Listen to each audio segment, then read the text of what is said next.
YouTube? This is Cover 2 Credits Primetime. Today I'm going to be reviewing the new sci-fi series Expanse. I was looking for stuff to watch, and the internet told me I should watch it, so I agreed reluctantly. Because the internet knows all and is all powerful.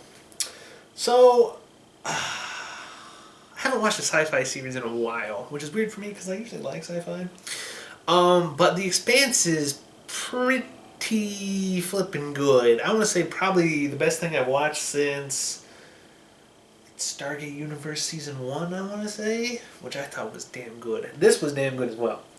Premise of the show is basically, obviously takes place in the future. The world has united under a single government. Mars has been colonized and has declared its independence and is now the second intrastellar power. On top of that, then we have the Belters who live out in the asteroid belt and mine for resources and water and stuff. So we've got sort of a three-way political shindig going on with both the Earth and Mars pressuring the Belters in order to get their resources, but no one really wants to tip the balance because everyone knows that the minute either the Earth or Mars tries to make a move, there's going to be a war and it's going to be bad and ugly. And that's where we sort of come into the story at.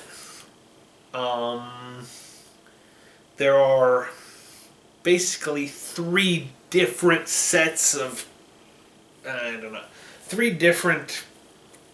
cast, I guess. Three different goings on. One is aboard the space station. What the hell do they call it? Not Calypso. Syfy. No. The chick who escapes from hell in Greek mythology. What's her name? Starts with a C. You're killing me. Cirrus?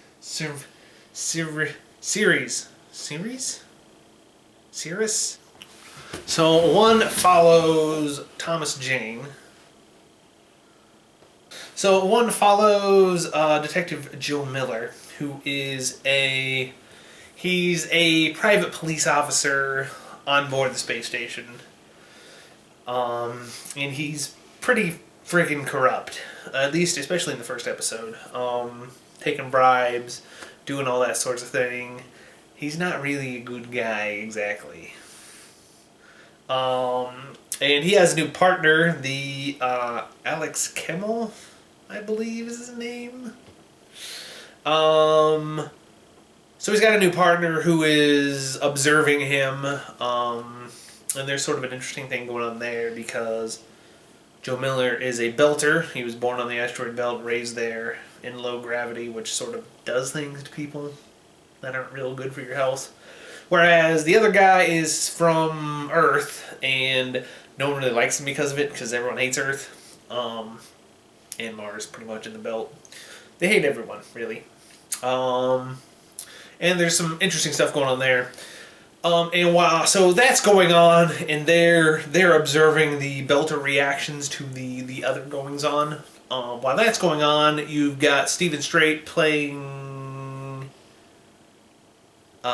Jim Holden, who is basically he's the first officer aboard an ice freighter who's out in the actual asteroid belt mining ice when the story starts. Now, basically what happens is the ice freighter gets a distress call. They don't want to go. There's this whole romance thing between this character and the navigator, and she wants him to go. He doesn't really want to go. Anyway, they end up, the ice freighter changes direction and goes and checks out this thing. Well, come to find out, obviously, the ship isn't in distress. It's a trap. Battleship shows up, blows the holy Jesus out of the ice freighter. Everyone dies, right? Minus like 2 people. Jim Holden being one of them. They escape, eventually get picked up by Mars. Now, that's when things get interesting. Because of the way that the ice freighter blowing up happened, it looked like Mars killed them. which of course would be Mars interfering with an ice shipment bound for Ceres, which would in turn basically be starting a tinderbox to kick off this war that no one really wants. And while that's going on, then you've got basically, she's not really the president, but she sort of could be if she wanted to be. She's sort of the head of the United Nations and pulling all the strings behind the scenes on Earth. And she's trying to view this from Earth's angle. And like I said, it's all this sort of Game of Thrones-y political intrigue stuff going on while, and it's all, like I said, it's all very, very well done and well acted and interesting. And like I said, there's a lot of cool characters and cool interactions, although one of my favorite characters gets killed in the 3rd episode, which pisses me off. But like I said, it is definitely worth a watch and a significant number of notches above your normal sci-fi fare. I recommend watching it. It is good television all around. I'm not going to give a review since it's only been on 3 episodes, but like I said, it's definitely solid stuff and definitely worth checking out. So that's going to be The Expanse on Syfy. If you like what you see, don't forget to like and subscribe, all of that good nonsense. And as always, thanks for staying till after the credits.